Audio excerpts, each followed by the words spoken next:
Ang mabuting balita ng Panginoon, ayon kay San Mateo.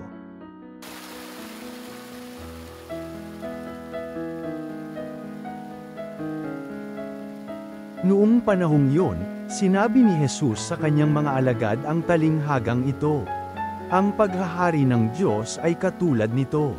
Lumabas ng umagang-umaga ang may-ari ng ubasan upang humanap ng mga manggagawa. Nang magkasundo na sila sa upa na 1 denaryo maghapon, sila'y pinapunta niya sa kanyang ubasan. Lumabas siyang muli ng mag-iikasyam ng umaga at nakakita siya ng iba pang tatayo-tayo lamang sa liwasang bayan. Sinabi niya sa kanila, "Pumaroon din kayo at magtrabaho sa aking ubasan, at bibigyan ko kayo ng karampatang upa." At pumaroon nga sila. Lumabas na naman siya ng mag-iikalabindalawa ng tanghali, at ng mag-iikatlo ng hapon, at gayon din ang ginawa niya. Nang mag-iikalima ng hapon, siya'y lumabas uli at nakakita pa ng mga ibang wala ring ginagawa. Sinabi niya sa kanila, "Bakit kayo tatayo-tayo lang dito sa buong maghapon? Wala pong magbigay sa amin ng trabaho." Sagot nila.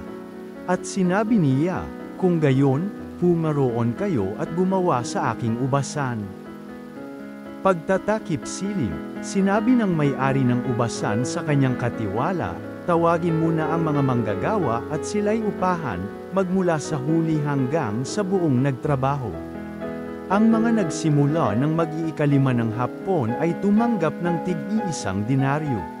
At nang lumapit ang mga nauna, inakala nilang tatanggap sila ng higit doon, ngunit ang bawat isa'y tumanggap din ng 1 denaryo. Pagkatanggap nito, nagreklamo sila sa may-ari ng ubasan.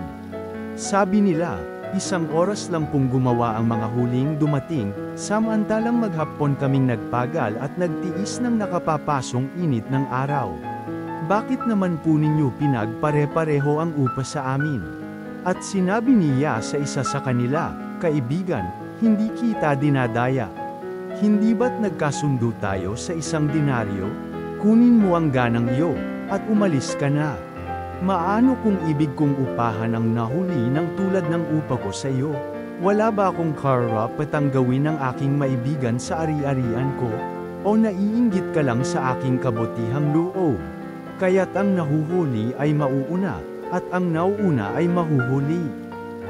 Ang mabuting balita ng Panginoon.